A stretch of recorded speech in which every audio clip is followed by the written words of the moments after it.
खौरां गासै नागिरनो नोंथांमोनखौ गिबियावनो बरायग्रोनाय जाबाय।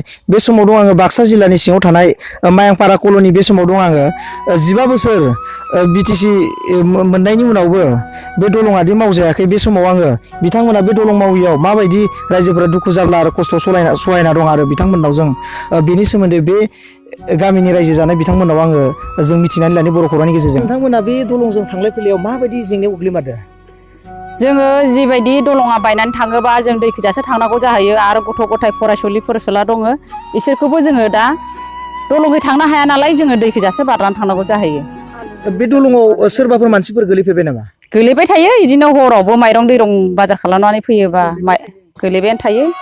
बे बिटिसि सरकारनि सोरबाफोर नायफैयाखैमोन नामा बेयाव एमसिएलएफोर सोरबाफोर? नायफैदोंमोन, नायफैबाबो बिदिनो थाखा फैसा दिनै जोङो केन्डिडेट जानानै नायफैयो, नायफैनानै मा खालामो जों फैसा एसे हरगोन नोंसोरनिफ्राय हरग्रो जोंनो, जों उनाव खालामगोन दे बिदि होनो। 15 बोसोर बिथांमोना सासन खालायनायाव मावासै, अब्ला फैबाय थानाय बिसायख'थियाव नोंथांमोना माबा मोनसे राहा लागोन नामा? राहा लागोन माने जोंनावथ' जेबो उफायानो गैया दा इसोर गेदेर गोलावफोरानो जुदि सोरबा हेफाजाब होयोबालाय जों हेफाजाब होफानो हायो, बेनोसै आरो। आदसा नोंथांमोना होमबा गोबां दुखु जारलायाव दं आरोना बे दलंखौ दङ जों दा आरो गोरिब गुन्द्रा, जों खामला मावना जाग्रा, जोंनिफ्रायबो थाखा फैसा लाना थांदों। सासे न'खराव खामला मावना जाग्रा न'खरा 2000 खरै, सोरबा बायदि न'खराव 3000 खरै हरदों, दासिमबो दलङानो जाया। बे लकडाउननि समाव आरो माबोरै सोलिना दं नोंथांमोना? लकडाउनावबो जों दा सोरबा बायदि न'खराव माइरंआनो गैया आरो दा जों खामला मावनोबो थांनो हाया। जों आरो दा जोंनो सरखाराबो जोंनो जेबोखौनो होफैयाखै।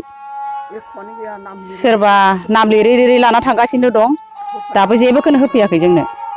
दुखु मोनदों आरोना। जों दा बेसेबा दुखुआवनो गोलैनानै दं। हाथाय बाजारावबो जेबो फाननो हाया, मैगं थाइगंबो ना नाथुरबो गुरनानै फाननानै जानो हाला। गोनाङानो गैया जोंनि खिनियाव, गोरिब गोजा। এতিয়াতো দলংটো ভাঙাই আছে, চলি গেলা স্কুল নাই বুলি চলি আছে। স্কুল যেতিয়া খুলব তেতিয়া চলি গেলা কেনেকে স্কুলত যাব? এতিয়া চৰকাৰে বাৰু একবাৰো দেওয়া নাই, দিম বুলি কৈ আৰু নেদে। ৰাস্তা ঘাটো বনাইছে, এইগিলাৰো পইচা দেওয়া নাই চৰকাৰে। ইলেকশন আহিলে তো চৰকাৰে একদম ঘৰে ঘৰে কটিয়ে ঘূৰে, আৰু ইলেকশনো নাই, চৰকাৰো নাই, সব আমাৰ ফালে নাচায়। ইফালে দলঙো নেদে, ৰাস্তা ঘাটো নবনায়, ঘৰ চৰটো নাভাঙে, এইগিলা নকঙে। কেতিয়াবা মানুহ পৰে নাকি তাতে দলঙত? এই পৰহি ইয়াতে মানুহ পৰছে, বাগৰি পৰছে, চাইকেল লৈ, চাইকেলো পৰছে, মানুহো পৰছে, কিমান পৰি আছে মানুহ।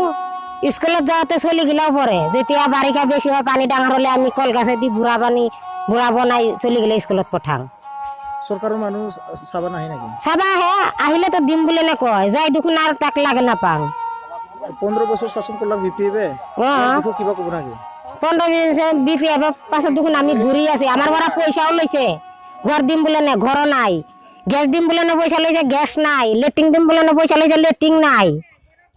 এনেহেন সরকার নাকি? আমার পাবলিক, আমি গরিব মানুষ, চাউল কিনি খাওয়া মানুষ, আমার পৰা পয়সা লৈ সরকারে একদম গদিত বহি আছে, আর আমি মর 1 কেজি চাউল আনি খা। ইলেকশনত কি কৰিবা তেতিয়াহলে? কি কৰিম আর আমার ইচ্ছা, এতিয়া যতে ততে ভোট দিম। আমি তো কারো ঘুষ না খাং না, কাইবা আমাক পয়সা দিছে, কারো ঘুষও না খাং, কার মতে দি ভোট নিদিও। আমার ভোট মাত্র থাকলেই হল, আমি যতে ততে ভোট দিম। লকডাউনত কেনেকুৱা চলি আছে খাওয়া দাওয়া? কেনেকুৱা? আমাক তো সরকারে 1 কেজি চাউল দেওয়া নাই, চলিবিলা অলপ পাইছে স্কুলের পৰা।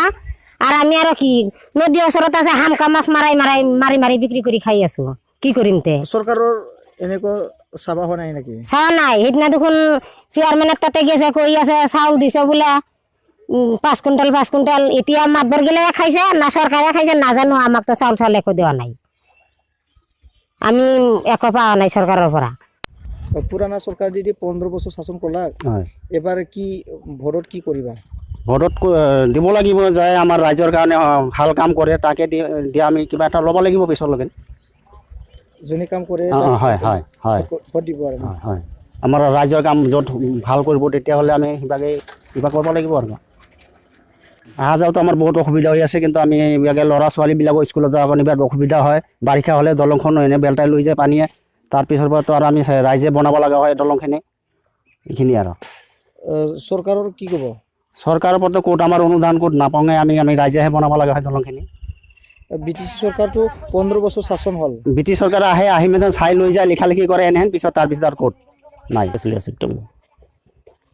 দুদিন পাছে পাছে আমি ৰাইজে বনাই আছোঁ এই দলংখন ইখন চৰকাৰৰ ওপৰত একো নিদিয়ে একবাৰ মাজতে আমি নিজে বনাইছিলোঁ চৰকাৰে দিম বুলি আশা কৰিছিল সেইটোও নিদিল আমি নিজে পইচা খৰচা কৰি বনাইছিলোঁ কেতিয়াবা দলঙত মানুহ পৰে নেকি মানুহ পৰে কেতিয়াবা